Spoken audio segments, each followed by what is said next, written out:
Auzubillahiminash-shaytanir-rajim. Bismillahir-rahmanir-rahim. Dear students, Assalamu alaikum. Today, our topic is the general estimate of the novel Twilight in Delhi. In this session, we will look into the main features of this writing as a novel and its appraisals, estimations by the critics and by some readers as well. Dear students, Twilight in Delhi is an important novel from many perspectives. It was and it is surely a piece of writing attempted by a Pakistani writer for the first time, making it a starting point and opening new horizons for the new writers to come in the next ages, next years, in this longer version of storytelling. Depicting the prevalent situation in the subcontinent, it holds a mirror up to that age to some extent, though not wholly. Apart from structural drawbacks of this very opening attempt by Ahmad Ali, the storyline conveys effectively the themes the writer intended to convey to the readers. The style of writing is not as coherent and cohesive as it should be in a novel, but it can be overlooked as the first attempt. However, the minor details and activities elaborated here and there attract the attention of the readers. Dear students, Twilight in Delhi is Ahmad Ali's first novel, originally published in English in Britain in 1940. The novel addresses India's changing social, political, and cultural climate following colonialism. The novel is set around 1911 to 1919 in Delhi. Ahmad Ali has vividly drawn the picture of old Delhi and its Muslim inhabitants of that era. He depicts the themes of disintegration, degeneration, alienation, gender and social conflicts, nostalgia, the downfall of the Mughal emperors, and the downfall of a culture, civilization, and the effects of colonialism and imperialism on Indian Muslims and the locals in Delhi. When this novel was published in 1940 in Britain, it was banned, first of all, for its bitter tone of criticism. But the famous writer E.M. Forster intervened and got it published for Ahmad Ali. Dear students, when we talk about the main features of this novel as a writing, we come across many things throughout the reading of this long story. The novel is shot through with rich symbolic imagery. The palm trees, the henna plants, dogs, cats, pigeons refer not only to the behaviors of characters but also the whole Muslim society. A colorful image that is presented through these images. The imagery used by the writer is surely very local and colorful and down to earth, you may say. The novel starts at dawn, with twilight referring to the rise of the sun as well as the rise of the protagonist Mir Nihal's living standards. By contrast, descriptions of twilight at evening in the closing sentences portray the overall downfall and destruction of not only the family of Mir Nihal but also the Mughal Empire altogether.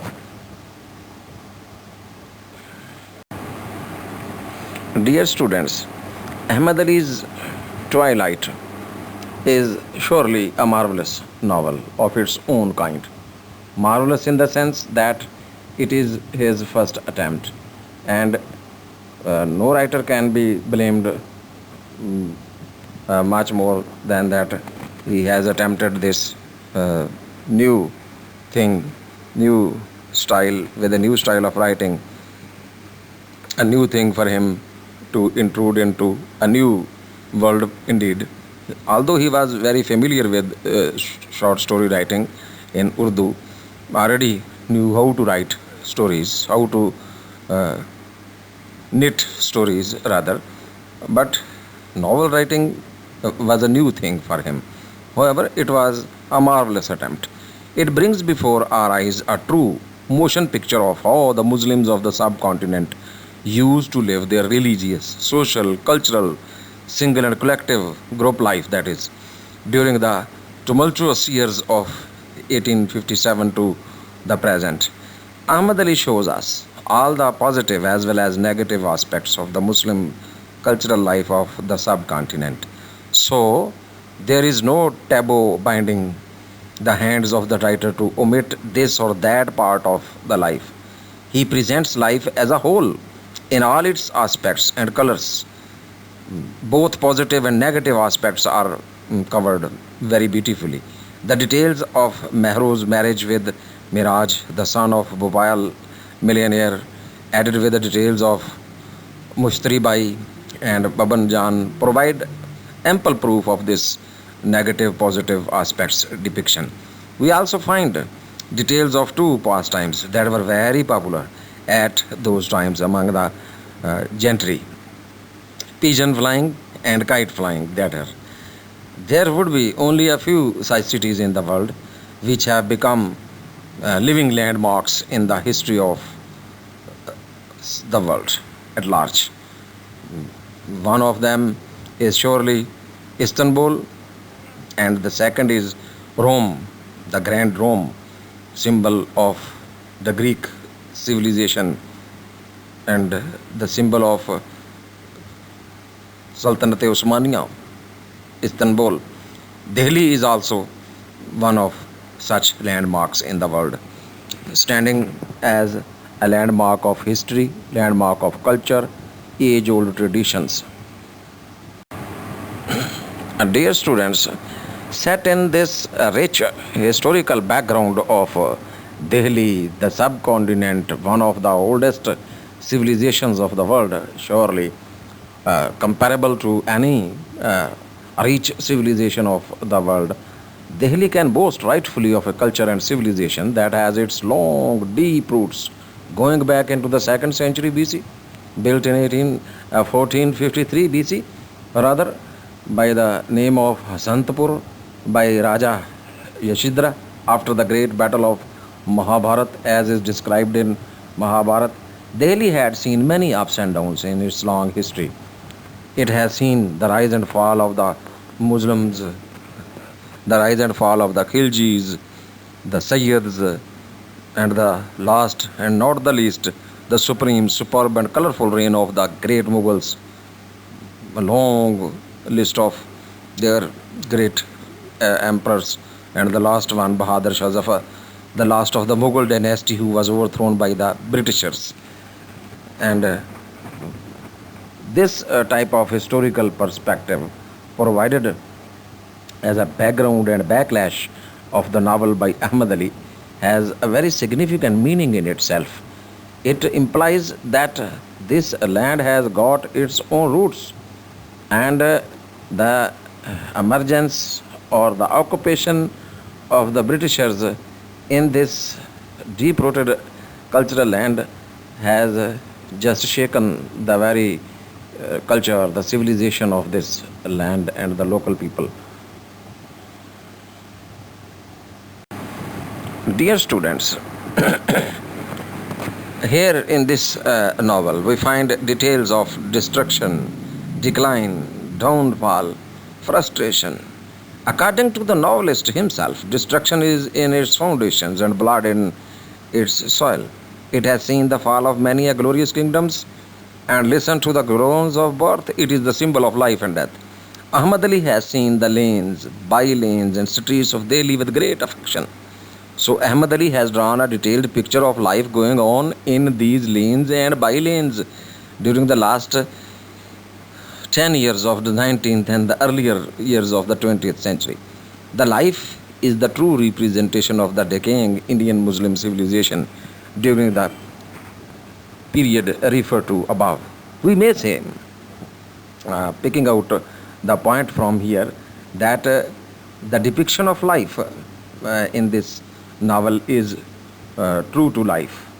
That is, the depiction is truthful, and the writer has honestly depicted the details with sincerity, faithfulness, earnestly. Dear students, when this novel was published in 1940 by Hogarth Press, London, a lot of review appreciations about the same appeared not only in India but also in England and elsewhere in the world. The novel gained spontaneous attention of the literary circles. One of the main aims of Ahmad Ali was in writing this novel, in English language especially, was to familiarize the English speaking world about the Indian civilization and its presentation through the life of uh, the characters of this novel. It gained national as well as international uh, attention with its publication right away.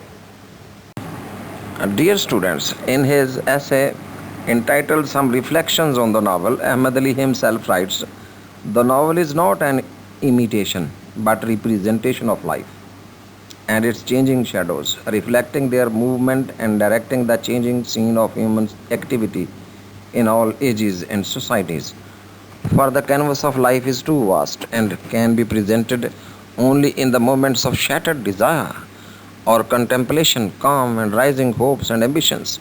In all forms, it shows man and society their true semblance in life. Its picture which in the movement life itself doesn't often understood. So Ahmad Ali lived a rich life and created out of that a rich, living and throbbing novel as such, which is Twilight in Delhi. If we care about the unity of impression and vitality of life, we are to find it only in this novel. Low stricken life being lived and paused in the lanes and by-lanes of Delhi, right from the darkness of dejection to the radiating hopefulness, has been immortalized rather in its own subtle and sublime manner by Ahmad Ali. The main thing here we can pick is that the writer has depicted the wholesomeness of life. The vitality of life has been presented in this novel very beautifully.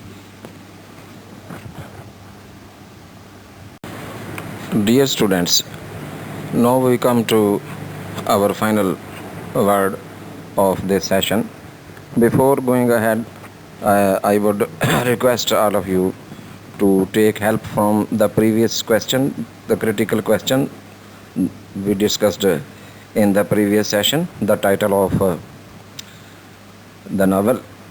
अजीज़ बेटे, गुजारिश है कि ये इसमें कुछ points जो हैं वो कम हैं सवाल में, तो जो पिछला गुज़श्ता सवाल है आपका उसमें बहुत अच्छे क्रिटिकल इससे मुतल्लिक़, इस सवाल से मुतल्लिक़ जो हैं आपको मिल जाएंगे। अगर आप उनको गौर से 2 बार देखेंगे तो मेहरबानी करके वहाँ से कुछ पॉइंट्स जो हैं वो निकालें। मैंने जानबूझकर इसमें से हज़फ कर दिए हैं, रेपिटिशन हो जानी थी, तो वो वहाँ से आप को बहुत से अच्छे पॉइंट्स जो हैं इसकी जनरल एस्टिमेशन पर जो हैं वो पहले सवाल से यकीनन मिल जाएंगे। तो आइए इसको कंक्लूजन को ज़रा देखते हैं।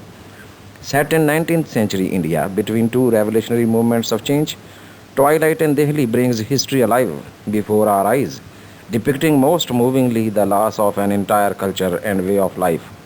As Bunami Dobry said, it releases us into a different and quite complete world. Mr. Ahmad Ali makes us hear and smell Delhi, hear the flutter of pigeons' wings, the cries of itinerant vendors, the calls to prayers, the halls of mourners, the chants of qawwals, smell of jasmine and sewage, frying ghee and burning wood. The detail, as E.M. Foster said, is new and fascinating, poetic and brutal, delightful and colorous at the same time. First published by the Hogarth Press in 1940, this novel was widely acclaimed by critics and hailed in India as a major literary event. Long since considered a landmark novel, now it is available in US and other countries as a classic. Twilight in Delhi has also been translated into many other languages of the world, especially French, German, Spanish, etc. and Urdu surely. बेटे ये आज का आपका सवाल मुकम्मल हुआ। ये एक जनरल व्यू है इसका, आप इसको क्रिटिकल रिव्यू कह सकते हैं कि ये नावल जो है इसकी खूबियाँ खामियाँ क्या हैं। थोड़ा सा सवाल को मुख्तसर किया गया है intentionally. it has got many other aspects which will come ahead इंशाल्लाह। आप उनसे मदद ले सकेंगे। जैसे बेटे इसमें एक चीज़ है, इसकी सिंबोलिज़म का ज़िक्र यहाँ नहीं है। वो सिंबोलिज़म वाला सवाल चूँकि अलग से एक आना है तो मैंने इसलिए उसको यहाँ शामिल नहीं किया है। और इसके अलावा जो है इसके थीम्स का यहाँ ज़िक्र नहीं है। देखें आप खामियाँ जो है वो नोट करते जाएँ, लिखते जाएँ, बल्कि लिख लें। कमज़ोरियाँ इसकी सवाल की, खामियाँ ना कहें, चलें कमज़ोरियाँ कह लें, जो डेफिशिएंसीज़ हैं जो आपको इंक्लूड करना चाहिए इस तरह के सवाल में।